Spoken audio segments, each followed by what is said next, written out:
ওম অজ্ঞানতিমিরন্ধস্য জ্ঞানাঞ্জনশলাকয়া চক্ষুর্মিলিतं येन তস্मै শ্রীগুরবে নমঃ। বাঞ্ছাকল্পতরুভ্যশ্চ কৃপা সিন্ধুভ্যেব চ পতিতানাং পাবনেভ্যো বৈষ্ণবেভ্যো নমঃ। শ্রীকৃষ্ণ চৈতন্য প্রভু নিত্যানন্দ শ্রী অদ্বৈত গদাধর শ্রীবাসাদি শ্রী গৌর ভক্তবৃন্দ। হরে কৃষ্ণ কৃষ্ণ কৃষ্ণ হরে হরে, হরে রাম রাম রাম হরে হরে। বড় বিপ্র বৃন্দাবনে গোপালের কাছে সাক্ষী রেখে এসেছিলেন, বলেছিলেন যে আমার কন্যাকে আমি ছোট বিপ্রের হাতে দেবো, আমার সেবক ছোট বিপ্রের হাতে দেবো। কিন্তু এখানে এসে তার আত্মীয় স্বজন ছেলে স্ত্রী দিতে চাচ্ছে না। বলছেন যে ছেলেরা বলছেন যে সব কথা রক্ষা হবে, তুমি বলবে যে আমি কখন কি বলেছি আমার স্মরণ নাই। নাহি কহি না কহিও এ মিথ্যা বচন, সবে কহিবে মোর নাই কিছু স্মরণ। তুমি যদি কহ আমি কিছুই না জানি, তবে আমি ন্যায় করি ব্রাহ্মণের যিনি। তাই যদি বলো যে আমি কিছু জানি না, তাহলে আমরা বলতে পারবো যে না, বাবা তো কিছু বলে না। এত শুনি বিপ্রের চিন্তিত হইল মন, একান্তভাবে চিন্তে বিপ্র গোপাল চরণ। চিন্তা করছে, প্রভু আমি যে বলে এলাম সেটা মিথ্যা হয়ে যাবে। চিন্তা করছেন, ভগবানের ভক্ত তো।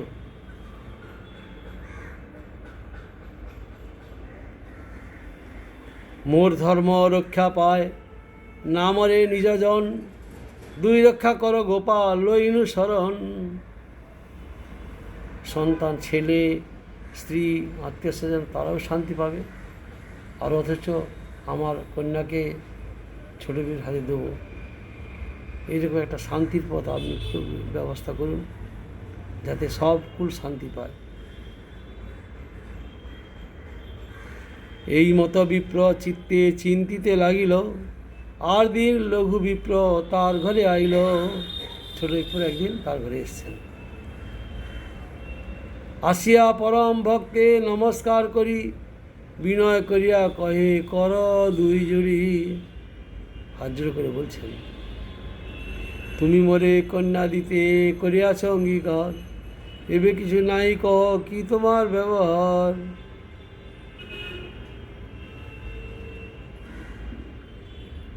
এত শুনি সেই বিপ্র রহে মৌন ধরি, তার পুত্র মারিতে আইল হাতে ঠেঙ্গা করি। ছোট বিপ্র বাড়িতে এসে, ছোট বিপ্র বড় বিপ্রের বাড়িতে এসেছে, এসে বলছে তুমি যে অঙ্গীকার করেছিলে তোমার কন্যাকে দিবে, কী হলো, তোমার ব্যবহার কী? বড় বিপ্র কোনো কিছু বলতে পারছেন না, মৌন হয়ে গেছে। কোন দিক কী বলবেন? আর তার ছেলেরা ছোট বিপ্রকে মারতে গিয়েছেন লাঠি ঠেঙা নিয়ে। ওরে অধম, মোর ভগ্নী চাহ বিবাহিতে, বামন হইয়া চন্দ্রে যেন চাহ ধরিতে। আমার বোনকে তুমি বিয়ে করবে, তোমার কি আছে?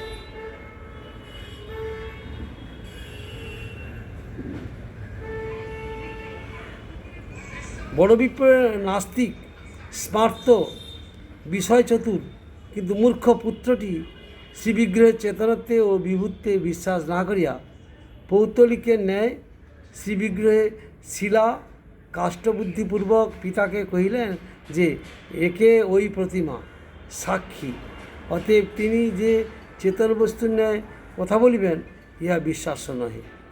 তাহাতে আবার তিনি বহু দূরবর্তী, সুতরাং অত দূর হইতে এখানে সাক্ষ্য দেওয়া তাহার পক্ষে সম্ভব নয়। অতএব আপনি কোনো চিন্তা করিবেন না, আপনি স্পষ্টভাবে মিথ্যা বলিয়া আপনার প্রতিজ্ঞা একেবারে সম্পূর্ণ অস্বীকার না করিয়া রাজা যুধিষ্ঠিরের অশ্বত্থামা হত ইতিগজ এই বাক্যের ন্যায় এইমাত্র বলিবেন বা এইরূপ ভাব দেখাইবেন যে আপনার কিছু স্মরণ হইতেছে না, অর্থাৎ আমি ওই বিষয়ে অনভিজ্ঞ। তাহা হইলেই আমি ছোট বিপ্রকে কূটতর্কের ফাঁকিতে ফেলিয়া তাহাকে পরাজিত করিব, আর আপনাকেও কন্যা দানরূপ বিপদ হইতে সর্বসমক্ষে উদ্ধার সাধনপূর্বক আপনার প্রতিজ্ঞা ভঙ্গ ঘটিতে না দিয়া আমাদের কুলের সম্মান রক্ষা করিব। কুলের সম্মান আমরা রক্ষা করিব।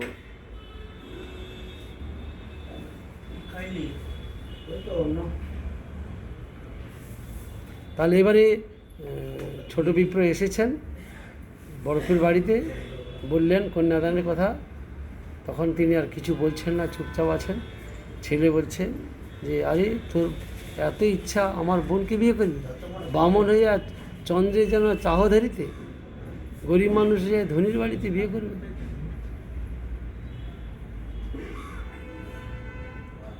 ঠেঙ্গা দেখি সেই বিপ্র পলাইয়া গেল, আর দিন গ্রামের লোক একত্র করিল। সেদিনকে ছোট বিপ্র পালিয়ে গেলেন, কেন লাঠি ঠেঙ্গা নিয়ে এসেছেন তো চলে গেলেন। আরেকদিন গ্রামের লোককে জড়ো করে এসেছেন।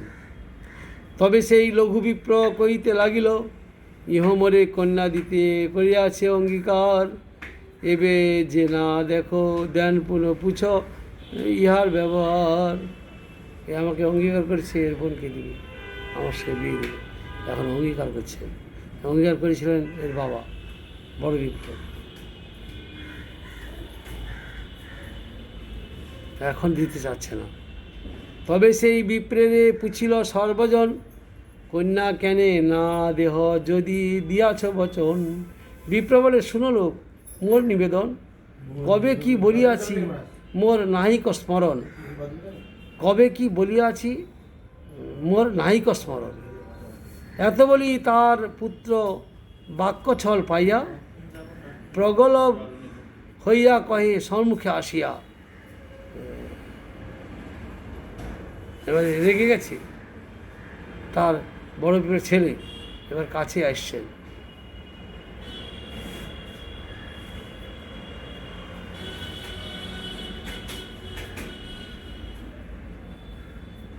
তীর্থযাত্রায় পিতার সঙ্গে ছিল বহু ধন, ধন দেখি এই দুষ্টের লইতে হইল মন। বড়পীর ছেলে বলছেন, তীর্থ পর্যটনে বাবা গিয়েছিলেন, তার অর্থ সম্পদ দেখে এই দুষ্টের মন অন্যদিকে ঘুরে গেছে, দুষ্ট বুদ্ধি এসেছে। আর কেহ সঙ্গে নাই, এই সঙ্গে একলা এখন, ধুতুরা খাওয়াইয়া বাপে করিল পাগল। আর কেউ সঙ্গে ছিল না, ওই একাই ছিল, ধুতরা খাইয়ে ওকে পাগল করে দিচ্ছে আমার বাবাকে। সব ধন লইয়া করে চোরে লইল ধন, কন্যা দিতে চাইয়াছে উঠাইল বচন। সব অর্থ সম্পদ নিজে করে চুরি করেছে ওই ছোট বিপ্র, এখন বলছে চোরে নিয়ে গেছে। কন্যা দিতে আমাকে বড় বিপ্র কন্যা দিবে, এই কথা এরকম বচন উঠাচ্ছে। বড় বিপ্রের ছেলে বলছে, ভণ্ড, তোমরা সকল লোক করো বিচারে, মোর পিতার কন্যা দিতে যোগ্য কি হারে? আমার পিতার কন্যা আমার বোনকে দেওয়ার কি যোগ্য এই ব্যক্তি?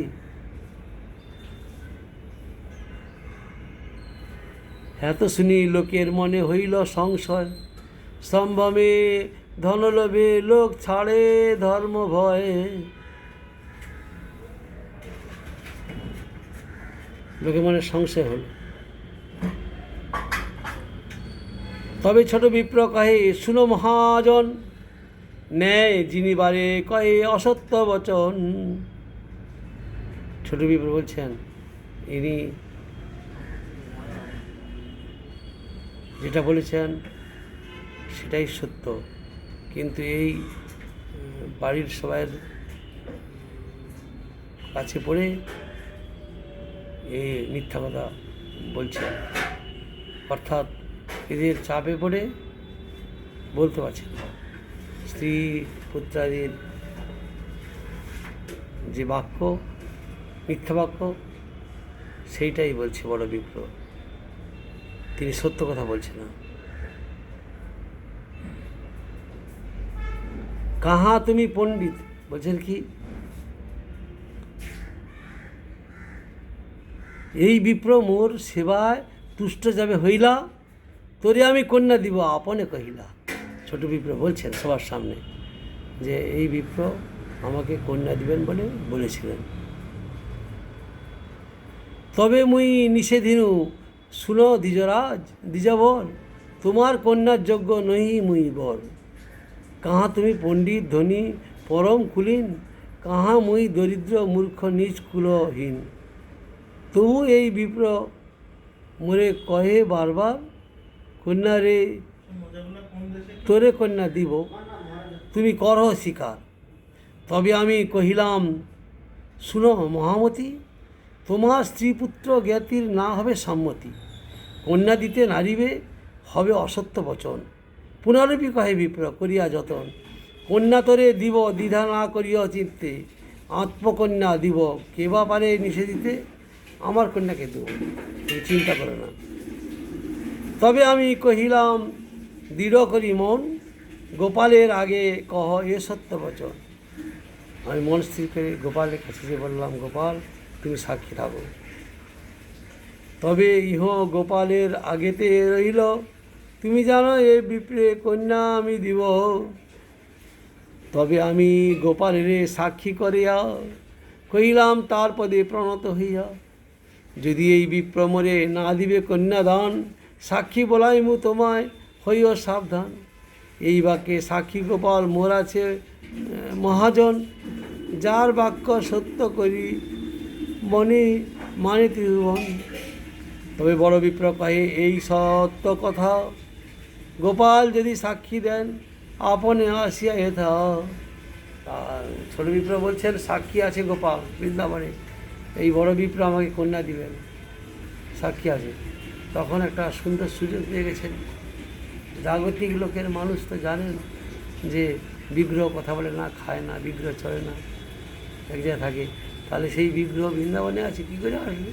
সম্ভব নয়। তাই বললেন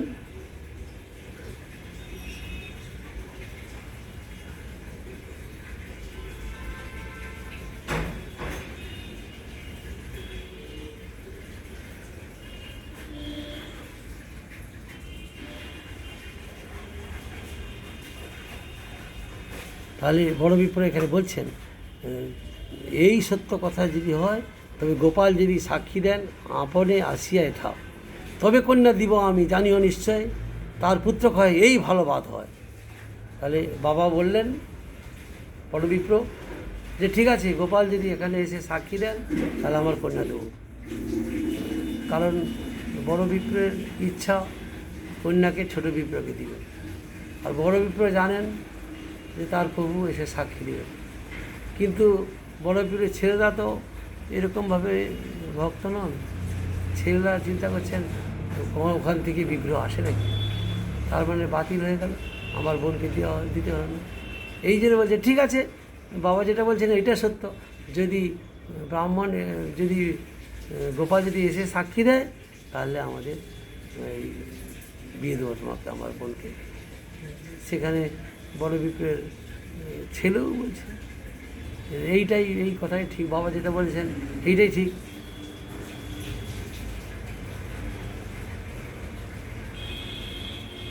কেন?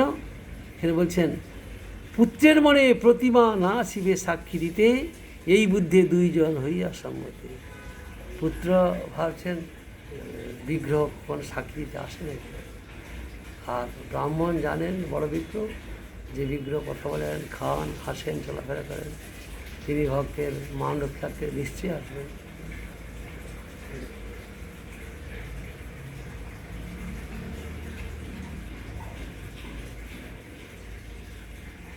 অবশ্য মোর বাক্য তিহ বড় বিপ্রের মনে কৃষ্ণ বড় দয়াময়, অবশ্য মোর বাক্য তিহ করিবে প্রমাণ। আমি যেটা বলেছি নিশ্চয়ই প্রভু প্রমাণ করবেন। পুত্রের মনে প্রতিমা না আসিবে সাক্ষী দিতে, এই বুদ্ধে দুইজন পর হইয়া সম্মতি। ছোট বিপ্র বলে পত্র করহ লিখন, পুনঃ যেন নাহি চলে এসব বচন। তবে সব লোক মেলি পত্র তো লিখিল, দুহার সম্মতি লইয়া মধ্যস্থ রাখিল। তবে ছোট বিপ্র কহে শুন সর্বজন, এই বিপ্র মোর বাক্য সত্যবাক্য ধর্মপরায়ণ। সবাক্য ছাড়িতে ইহার নাই কবু মন, স্বজন মৃত্যু ভয়ে কয়ে অসত্য বচন। ইহার পুণ্যে কৃষ্ণ আনি সাক্ষী বলাইব, তবে বিপ্রের সত্য প্রতিজ্ঞা রাখিব। এত শুনি নাস্তিক লোক উপহাস করে, কেউ বলে ঈশ্বর দয়ালু আসিতেই পারে, কেউ কেউ বলছেন দয়ালু ভগবান ঈশ্বর এটা আসতেও পারে সাক্ষী দেওয়ার জন্য। ছোট বিপ্র সেখানে যে বলবেন যে বড় বিপ্রের কন্যাকে আমাকে দিবে অঙ্গীকার করেছিলেন, এখন তিনি সাক্ষী আছে, এখন দিতে চাচ্ছেন চল। এই জন্যে লোকজনে বলছেন এত শুনি নাস্তিক লোক উপহাস করে, নাস্তিক যারা ভগবানকে মানে না তারা বলে এই জড়বস্তু এই কোনোদিন সাক্ষী দিয়ে যায় না, যায় না। কিন্তু নাস্তিক লোক মনে করছেন। আর ভক্তরা কেউ কেউ ভাবছেন ভগবান দয়ালু, তাতে আসতেই পারেন। বাঞ্ছা কল্পতরু কৃপা সিন্ধু ভয়ে বচ পতিতানাং পাবনেভ্যো বৈষ্ণবেভ্যো নমঃ।